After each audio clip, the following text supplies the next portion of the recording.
असं आहे की युवासेना पार्टीच्या वतीने मागच्या वेळेस पवार साहेबांच्या आशीर्वादामुळे नवनीत राणा यांना पाठिंबा मिळाला। आदरणीय पवार साहेबांनी त्यांना पाठिंबा दिला, प्रचार करायला आशीर्वाद दिला आणि पवार साहेब खूप सिनियर नेते आहे। आज नवनीत राणा त्या ठिकाणी पवार साहेबांच्या आशीर्वादामुळेच त्यांना खासदार बनण्याची संधी मिळेल तेव्हा, आणि आज पवार साहेबांना सुद्धा जेव्हा भाजपमध्ये नवनीत राणा गेल्या आणि युवासेना पार्टीचा आम्ही त्यांना पाठिंबा दिला, तर भाजपमध्ये जायच्या आधी सुद्धा नवनीत राणांनी पवार साहेबांची आशीर्वाद घेतला आणि सांगितलं त्यांना। तर मला असं वाटतं की पवार साहेब नेहमी आमच्यासाठी आदरणीय आहे, नेहमी त्यांचा रिस्पेक्ट आमच्या जोर त्यांचा आहे।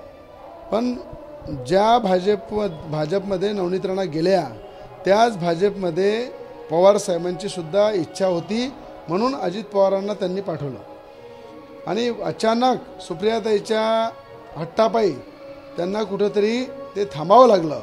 म्हणून त्यांच्या मनामध्ये भाजप आहे आणि जिभेवर फक्त त्यांच्या होठावर फक्त विरोध आहे।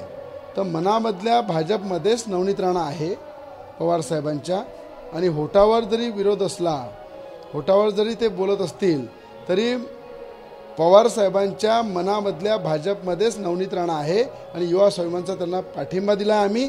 आणि मला असं वाटते पवार साहेब मनापासून अंदरून पूर्ण ताकदीनं नवनीत राणाला आशीर्वाद देत आहे। काँग्रेसच्या दबावामुळं आणि उद्धव ठाकरेंच्या दबावामुळं ते आज बोलले असतील, पण मला त्यांच्या मनातली प्रत्येक गोष्ट माहीत आहे। कारण त्यांनी एकदा राष्ट्रवादीची तिकीट नवनीत राणाला दिली, त्या पराभूत झाला, नंतर युवासेना पार्टीच्या तिकीटवर त्या उभ्या राहिल्या आणि त्याला पाठिंबा पवार साहेबांनी दिला।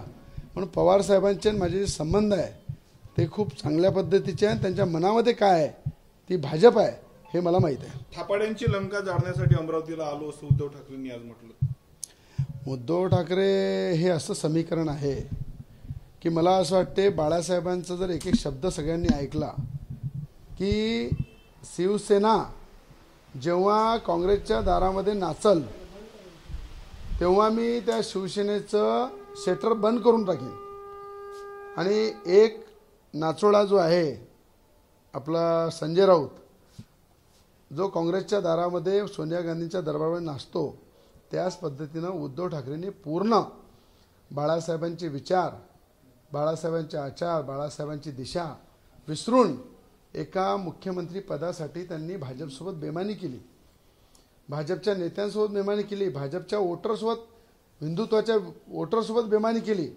आणि मला असं वाटते आज उद्धव ठाकरे जे भोगत आहे त्याच्या मागे बाळासाहेबांचा आशीर्वाद नसल्यामुळं, तो बाळासाहेबांचा आशीर्वाद एकनाथजी शिंदेसोबत आहे, मोदीजींसोबत आहे, मोदींच्या हिंदुत्वासोबत आहे।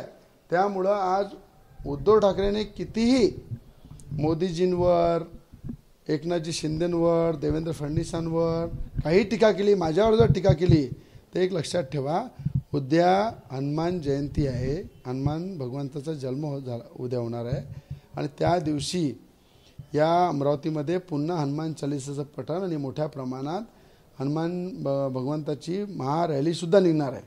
आणि त्या अमरावतीमध्ये येऊन पुन्हा ते हिंदुत्वाला डिवसण्याचं काम करत आहे। ते लक्षात ठेवा, खोटं हिंदुत्व जे उद्धव ठाकरेचं ते उघड पडलेलं आहे आणि खरं हिंदुत्व एकनाथजी शिंदेंचं हे डोळ्यासमोर आहे। आणि या देशामध्ये हिंदुत्वाला टिकवणारं कोण आहे बाळासाहेबांच्या विचाराला, ते देशाचे पंतप्रधान मोदीजी आहे। म्हणून उद्धव ठाकरेंनी इथे येऊन किती थापा मारल्या तर जनतेचं त्याच्याकडे लक्ष जाणार नाही, कारण हा हिंदुत्व सोडून काँग्रेसच्या दरबारामध्ये गेला आहे। सायन्स कोर मैदानावरनं वाद सुरू झालेला आहे। 24 तारखेला बच्चू कडूंच्या उमेदवाराची याच ठिकाणी रॅली निघणार आहे आणि त्याच ठिकाणी अमित शहाची देखील सभा आहेत। ते म्हणतात की आम्हाला परवानगी दिलेली आहे। असं आहे, आमच्याकडे ओसी आहे, बच्चू कडूला नेहमी मीडिया प्रेमी आहे, ते मीडियाला मध्ये राहण्याची त्यांची सवय आहे। कोण्या मोठ्या माणसाला विरोध करणे आणि TRP मिळवणे हा त्यांचा धंदा झालेला आहे। पण सत्य परिस्थिती आहे की 4 वेळा युवासेना पार्टीच्या नावाने परमिशन मागितली, राष्ट्रवादी काँग्रेस अजितदादाची पक्ष आहे त्यांच्या नावाने परमिशन मागितली, भाजपच्या नावाने परमिशन मागितली, त्याच्या सगळ्या ओसे आमच्याकडे 23 आणि 24 तारखेला जे परमिशन मागितली त्याची ओसी आहे आणि शहरामध्ये एकच ग्राउंड आहे, जे ग्राउंड शहराच्या मध्य ठिकाणी आहे आणि देशाचे गृहमंत्री आदरणीय अमित शहाजी येत आहे आणि देशाचे गृहमंत्री त्यांचे प्रोटेक्शन सिक्युरिटीच्या हिशोबाने मला असं वाटते की सायन्स कोर्सपेक्षा दुसरं कोणतं ग्राउंड नाही आहे आणि त्यांची फक्त रॅली आहे आणि आम्ही मागणी त्यांच्या पहिले केलेली आहे, आमचा जो ओसी आहे. तर मला असं वाटतं की शहरामध्ये एखादं ग्राउंड जर असलं तर जिल्हा अधिकारी आणि पोलीस विभागाच्या माध्यमातून एखाद्या मोठ्या व्यक्तीचा जर दौरा असला तो 2-2 तासासाठी प्रत्येकाला देता येते. म्हणून सकाळपासून तर 3 वाजेपर्यंत आम्ही मागितला आहे. 3 नंतर ते कुठली रॅली कुठला कार्यक्रम 3 वाजतानंतर करू शकतात, त्याच्यात काही प्रॉब्लेम नाही आहे. पण त्याचं जर भांडवल करायचं आहे, त्याचा जर विरोध करायचा आहे, जर हिंदुत्वाच्या विचाराच्या रॅलीचा किंवा प्रोग्रामचा अमित शहाजींचा विरोध करून त्यांना प्रसिद्धी मिळवायची आहे तर त्यांना लखलख आहे. एबीपी माझा, उघडा डोळे बघा नीट.